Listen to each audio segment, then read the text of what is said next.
Hey guys, Halloween is here and it's wonderful as usual. What a better way to celebrate a whole day of carving pumpkins. Wait.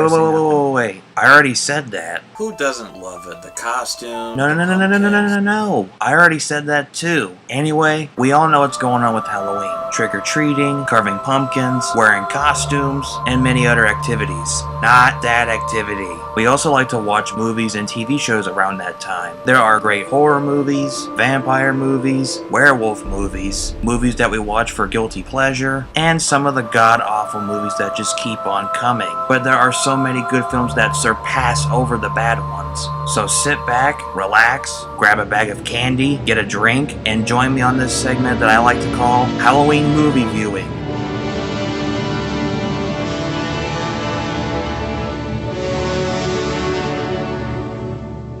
I did say last year that I would talk about the Puppet Master movies. Well, that's going to be on the back burner. Why is that? First of all, I've watched them in 2015. It's been a while. Second, I didn't see the last Puppet Master film. Once I rewatch the Puppet Master films, I'll watch that one. But until that day comes, I decided to take a look at one of my favorite vampire movies, and that is The Lost Boys, directed by Joel Schumacher before he did Batman and Robin and that piece of shit. Released in 1987, this film made a cult following and is regarded to be one of the best vampire movies. How good is it? Let's take a look. It's about a mother and her two sons, Sam and Michael, moving to Santa Carla in California, which is known as the murder capital of the world. While getting used to living there, Sam, played by Corey Haim, visits a comic book store run by the Frog Brothers, Edgar and Allan, played by Corey Feldman and Jameson Newlander. Michael gets attracted to a girl named Star. She was sent by David, played by Kiefer Sutherland, so that Michael can join him and his gang. After tricking Michael to drink vampire blood from a wine bottle, he joins the gang and starts becoming a vampire. Sam starts noticing it and goes to the Frog Brothers for help. They obviously tell him that they're vampire hunters, and they also tell him the basic guides: grab some garlic, get a steak, and so on. So it's up to Sam, Michael, Star, and the Frog Brothers to find the head vampire and get Michael back to normal. The story is well done. I'm sure we've heard this story before. Person becomes a vampire or werewolf or anything else, shows symptoms of it, another person tries to convince somebody that person is something else, they don't believe it, and it's up to them to find a solution to the problem. This has been told many times, but what makes it so good is that we want to see the characters go through and help Michael become normal. There's something heavy down there. I'm not gonna have the strength to protect you. Well, this time I'll protect you, bud.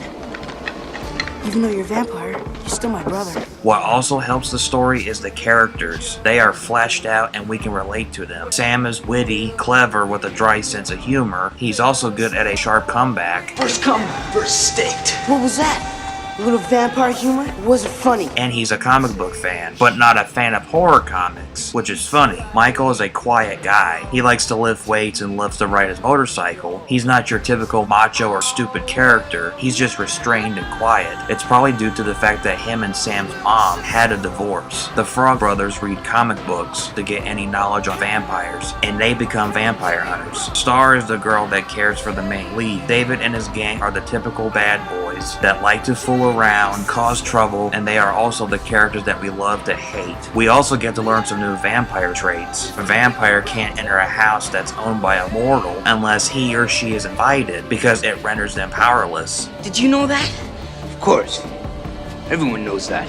The acting is great. Corey Haim was good as Sam. Jason Patric does good as Michael. The actress that plays the mother is fine. Corey Feldman is always good as Edgar. Jameson Newlander did good as Alan. Edward Herman was good as Max. Kiefer Sutherland was really good as David. Also, Alex Winter, who played Bill in the Bill and Ted movies, plays Marco. Excellent!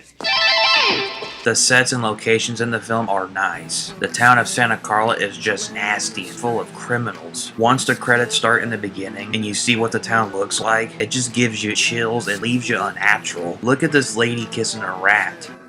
Ew. Notice anything unusual about Santa Carla yet? No. It's a pretty cool place.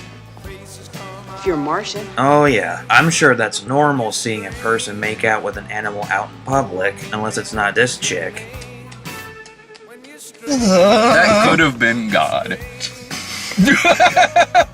Sam and Michael's grandfather's house looks good, and it feels big once you go inside. His stuffed animals give it a creepy vibe. Michael even references Texas Chainsaw Massacre at one point. Talk about the Texas Chainsaw Massacre.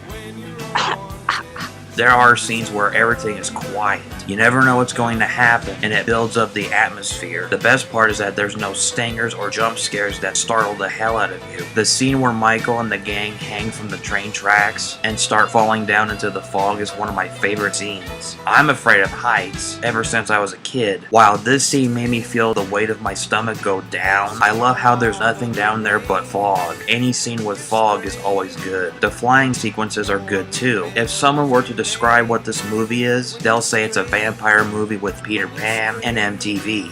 Excellent!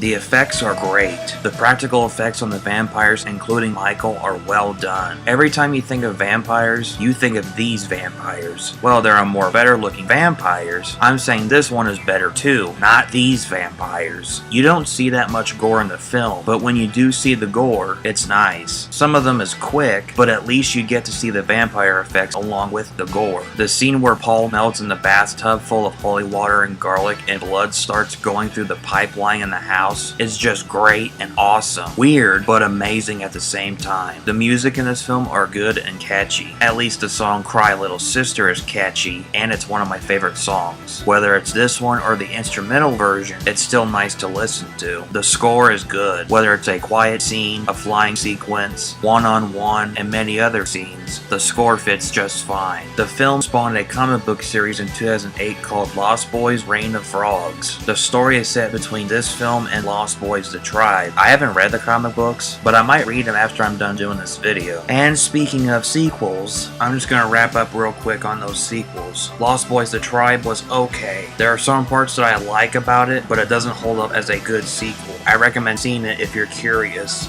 Pop goes the weasel. Lost Boys The Thirst was a lot better than the previous one. Even though it's not as good as the first one, I recommend this one over the previous one. Overall, should I recommend The Lost Boys? Do I even need to say yes? Of course I do recommend it. It's one of the best films in the 80s, and it's certainly one of the best vampire movies. I do recommend Dracula, the Hammer movies of Dracula, Salem's Lot, Nosferatu, Blade, and many more vampire films. But this one is so much better than the Twilight movies. It has good writing, great characters, awesome effects, nice songs, and amazing locations. If you're getting into vampire movies and wanting to see the best vampire film, this one is just for you. Sink your teeth into it and have fun with it. Happy Halloween, guys. Hope you guys have a safe Halloween and had fun watching horror movies. Thanks for watching, and as always, I will catch you later.